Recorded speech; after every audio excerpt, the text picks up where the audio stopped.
করে দিচ্ছে। আজকে সেখানে হাসপাতালগুলোকে ঘুরিয়ে দেওয়া হচ্ছে।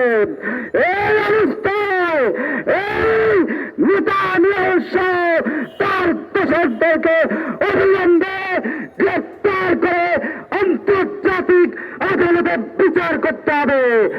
তাদেরকে ফাঁসির কাঠগড়ায় দাঁড়াতে হবে।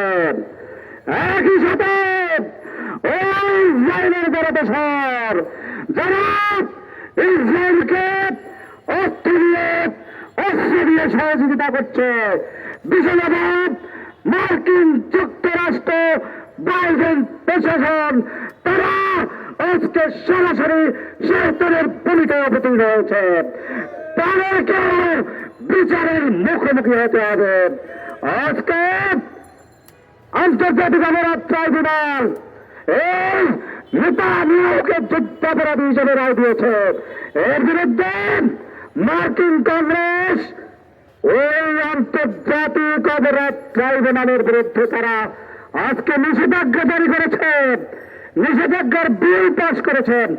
আমরা স্পষ্ট ভাষায় বলতে চাই, মার্কিন যুক্তরাষ্ট্র আজকের এই ভূমিকার জন্য সারা দুনিয়ায় মার্কিন যুক্তরাষ্ট্রের স্বার্থের বিরুদ্ধে যে কোনো আঘাত আসতে পারে।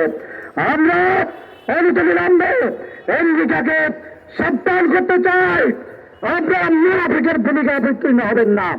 অনতিবিলম্বে যুদ্ধ বন্ধ করেন, যুদ্ধাপরাধ বন্ধ করেন, এই দাবি জানিয়ে এবং স্বাধীন ফিলিস্তিন রাষ্ট্রের স্বীকৃতির আহ্বান জানিয়ে আমার বক্তব্য শেষ করছি।